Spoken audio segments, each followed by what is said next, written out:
Charles, let's come back to you and move back to Africa and Addis Ababa, the African Union Summit taking place.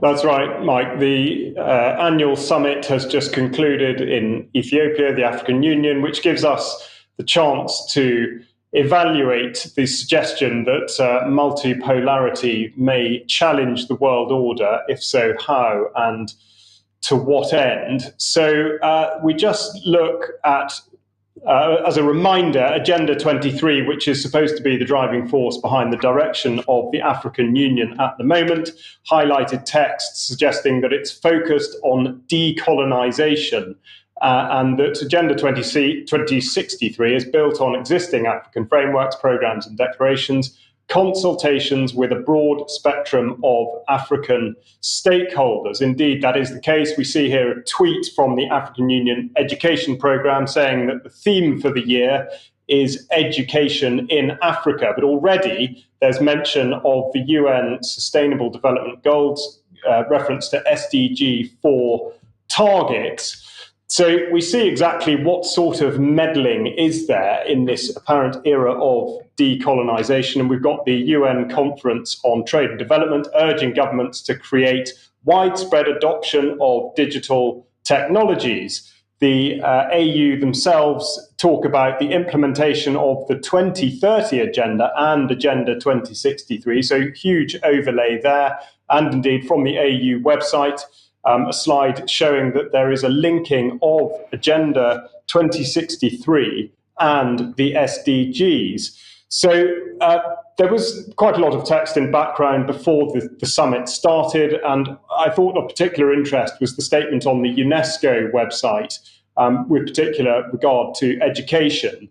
They stated that the official launch was on February 17th in Addis, and it will be preceded by a pre-launch event. The pre-launch event will bring together many different entities, the chairperson of the AU, of the African Union Commission, but also notably UN agencies such as UNECA, UNESCO, UNICEF, the World Food Programme, and partner institutions, including NGOs such as Bill and Melinda Gates Foundation and the Global Programme for Education. So Africa not really forging the path of independence that it might be suggesting it is. So just digging deeper into the education piece, we look at what's referred to as CESA, which is the Continental Education Strategy for Africa. And again here, tied into Sustainable Development Goal 4, which of course is owned by the United Nations and not the African Union. This comes from the AU Digital Education Strategy and Implementation Plan from September 2022. And quite rightly, they say that education is a sector that is fundamental to all other sectors. But in common with what we're seeing across the more developed world, there is this obsession with digital technology being used to access information and public services highlighted there. And of course, the suggestion that people must be able to confidently participate in the digital economy. Again, like with so many of these digital initiatives, there's no sensible or rational articulation of why a digital platform is either necessary or better than the existing form of that particular identity document or format. So the AU keeping us guessing there. But what they do go on to refer back to, again, exactly like in the developed world, is that digital education is vital for recovery and resilience in post-COVID-19 Africa. Essentially, we wouldn't be where we are now without having it.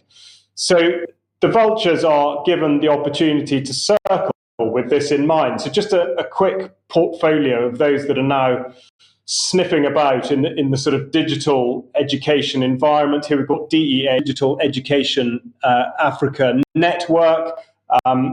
Also more familiar, the Oracle Academy, referring to its 9th African Summit, which was just last year. And then of Blair Institute and its Digital Academy, which Ben Rubin has spoken about in recent UK column news.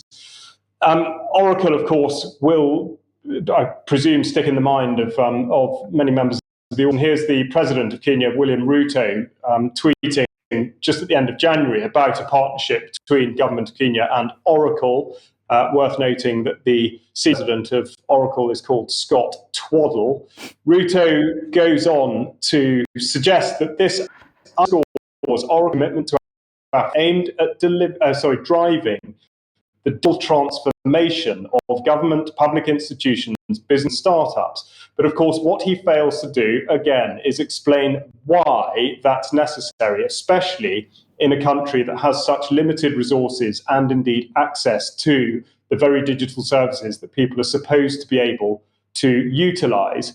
So just a reminder of the direction in which these things are going. And even though the focus is education, of course, the moment we start to use references to companies such as Oracle, we're reminded of the Tony Blair Institute and Oracle back in 2020, launching a vaccine management cloud, and indeed related very much to that and being rolled out in parts of Africa is the concept now of digital identity being something that's foisted upon a child at birth and works in conjunction with an immunization record. So here we have the United Nations blowing the horn for Identity for Africa, ID for Africa, and look where they've had funding from the Bill and Melinda Gates Foundation. So again, no great surprises there. What I would like to draw your attention to at the moment is that Gates, although he doesn't declare it on any of his websites, at least I couldn't find a reference to it, is that he is now advising the government of Kenya at the moment on the rollout of their digital provision for identity, which they're calling Maisha Namba, which essentially is roughly translates as a number for life. That's a progression from what was Huduma Namba, which was a service number. But they've had trouble all the way with this in terms of their use of data. And so it's worth noting that the High Court in Kenya, reported here on biometricupdate.com, cites the obstacle in the path raised by the High Court, saying that the lack of a data protection impact assessment has scuttled the Kenya government's rollout of the Maisha Number National Digital ID project, with the country's High Court ruling it must pause. The court intervention is a repeat of a decision that ultimately marked the beginning of the end of the digital ID scheme's predecessor, Huduma Number. And they go on, the implementation of the associated chip-bearing physical identity card, digital ID, unique personal identifier, and the National Master Population Register must all halt until the project is compliant with Kenya's Data Protection Act. Now, I strongly suspect, like you do, that that obstacle will be cleared before a huge amount more time elapses. But nonetheless, notable that the court has actually stood up and said something to at least check the progress of this rolling out. So again, to go back to the question I posed at the beginning about multipolarity and indeed whether we do see it, I would say from what we've just been through that in actual fact we're seeing really a neo-colonization and a new scramble for Africa, but particularly for digital Africa, and that in fact all routes really lead to the same place, and that the sense that there is any degree of multipolarity for any benefit to anybody is a highly questionable point of view. Charles, thank you very much for that. Now,